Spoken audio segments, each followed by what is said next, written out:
جس نے امام حسین کو خط لکھا تھا مولا آئیے، اس کو پتہ نہیں تھا امام حسین چل پڑے ہیں، چلا گیا بزنس کے غرض سے، تجارت کے غرض سے، کہتے ہیں واپس آیا کوفے، تجارت میں اس کو بہت نقصان ہوا، سب کچھ گوا کے آیا خالی ہاتھوں کے، گھر آیا، جیسے گھر کا دروازہ کھلا، اس کی بیوی اور اس کی 4-5 سالہ بیٹی صحن میں بیٹھی تھی۔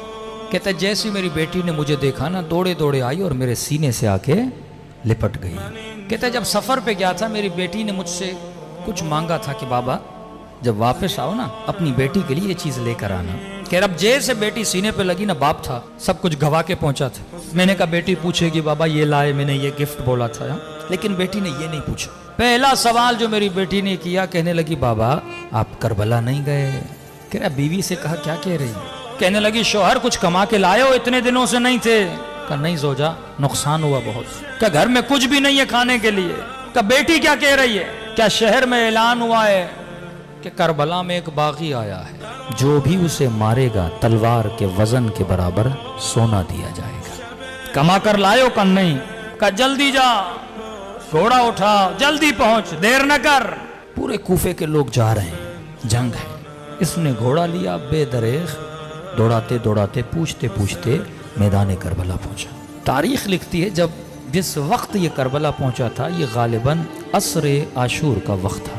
اس نے دیکھا میدان کربلا پہ لاشیں بکھری ہوئی ہیں، ایک ہجوم ہے گھوڑے سواروں کا، نیزے برداروں کا، اور اس ہجوم کے بیچ میں ایک شخص تکو تنہا کھڑا ہے۔ کوئی اسے پتھر مارتا ہے، کوئی اسے تیر مارتا ہے، کوئی اسے نیزہ مارتا ہے، کوئی دور سے تلوار مارتا ہے۔ کہتا میں سمجھ گیا یہ دشمن ہے جسے مارنا ہے۔ میں بھی اس بھیڑ کے اندر گیا، اس ہجوم کے اندر گیا، میں نے کہا میں پیچھے کیوں رہوں؟ میں نے بھی ایک پتھر اٹھایا اور آگے بڑھ کے اسے مارنا چاہا۔ کہ جیسے مارنا چاہتا تھا نا، اس نے نگاہیں بلند کر کے مجھے دیکھنا شروع کیا۔ کہتا ہے وہ ہیبت اس کی نگاہوں میں تھی، وجود پہ لرزہ طاری ہو گیا۔ اب جو چہرہ دیکھا تو نورانی، ماتھا دیکھا تو سجدوں کے نشان۔ میں نے کہا یہ تو کہہ رہے ہیں کسی باغی کو مارنے آ رہے ہیں، یہ شکل باغیوں کی تو نہیں ہے۔ فوراً اپنے عقل کو روشن کیا اور جہالت کے لشکر کو مارا کہ کہیں ایسا نہ ہو غلط آدمی کو مار دو، پہلے پوچھو تو صحیح کون ہے۔ کہتے آگے بڑھا اور میں نے کہا السلام علیک ایھا الشیخ الکبیر، اے بوڑھے تجھ پر میرا سلام ہو۔ کہتے جب سلام کیا نا تو گویا اس کے چہرے پہ خوشی کے آثار آ گئے۔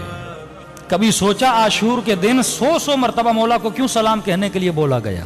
ایک بار سلام کرو کہ نہیں، عاشورہ کے دن میرے بابا حسین کو 100 مرتبہ سلام کرو۔ کہ مولا زین العابدین اتنے سلام کیوں؟ کہ کیونکہ عاشورہ کے دن میرا بابا ترس گیا تھا، کوئی سلام کرے میرے بابا کو۔ کہتے تھے یہ مسلمان نہیں ہے، اس کو کیوں سلام کریں؟ اس نے کہا السلام علیک ایھا الشیخ الکبیر، اے بوڑھے تجھ پر میرا سلام ہو۔ اس نے کہا وعلیک السلام، تجھ پر بھی میرا سلام ہو۔ میں نے کہا آپ کون ہیں؟ کہ عجیب ہو، بلاتے بھی خود ہو، پوچھ بھی خود رہے ہو میں کون ہوں۔ کہ متعجب ہوا کیا مطلب؟ کہ تو نے خط نہیں لکھا تھا حسین کو؟ اب 5 منٹ کے لیے تصور کریں تیرے ہاتھ میں پتھر ہو اور تو کسی کو مارنا چاہے، اسی وقت تجھے پتا چلے یہ تیرا امام زمانہ ہے، کیا گزرے گی انسان پہ؟ محب تھا، عاشق تھا، کہتا بدن پہ لرزہ طاری ہوا۔ میں نے کہا حسین؟ کہاں محمد کا نواسا حسین۔ کہتا ہے دوڑا دوڑا مولا کے قریب گیا۔ میں نے کہا مولا جب تک زندہ ہوں یہ تیر، یہ تلواریں، یہ پتھر اپنے وجود پہ کھاؤں گا۔ امام نے کہا نہیں، تیرا نام شہداء میں نہیں ہے، حسین کی بات مان، وقت بہت گزر چکا ہے، جتنا جلدی ہو سکے کربلا کی سرزمین سے نکل جا۔ میں نے کہا مولا اس حال میں اپنے مولا کا حکم دے رہا ہوں نکل جا، تیرا نام شہداء میں نہیں ہے۔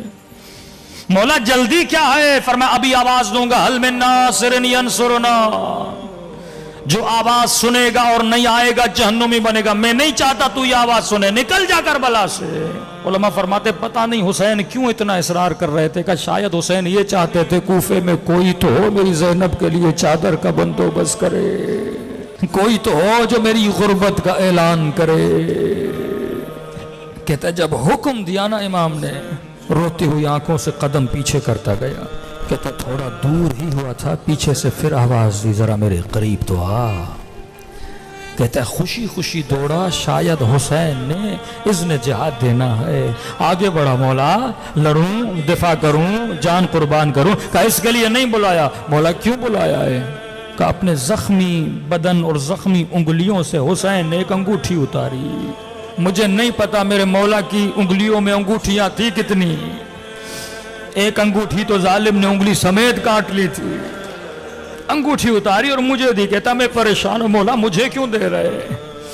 کہا دیکھ تو سفر پہ گیا تھا، تیرے گھر میں 4 سالہ بیٹی ہے، اس نے تجھے کہا تھا بابا میرے لیے انگوٹھی لانا، تجھے یاد نہیں تھا، حسین کو یاد ہے۔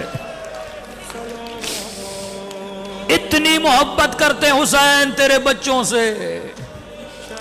فرمایا تو بھی اپنے بچوں سے اتنا عشق نہیں کرتا جتنا حسین کرتے ہیں۔ شمر سینے پر ہے، کہتے شمر اب بھی وقت ہے، اب بھی وقت ہے، میں ضامن ہوں، گلا نہ کاٹ۔ کہتے لہی نے چھری چلائی پر گلا نہیں کٹا۔ پوچھنے لگا حسین گلا کٹ کیوں نہیں رہا؟ کہ یہ وہ جگہ ہے جہاں میرے نانا بوسہ دیا کرتے تھے، چھری نہیں چلے گی۔ دیکھ رہا ہے، کہتے ہیں گودی قتل گاہ جدال عقل و جہل تھا، وہاں پر بھی حسین بتا رہے ہیں عقل کیا ہے اور جہالت کیا ہے۔ یہاں پر بھی شمر باز نہیں آ رہا، اپنے ہاتھوں سے اپنے لشکر کو قتل کر رہا ہے۔ تبھی میرے چوتھے امام فرماتے ہیں میرے بابا کا گلا آگے سے نہیں کاٹا گیا، پیچھے سے کاٹا گیا۔ سجدہ شکر عطا کر خدا نے حسین جیسا امام دیا جو تیری نسلوں سے پیار کرتا ہے۔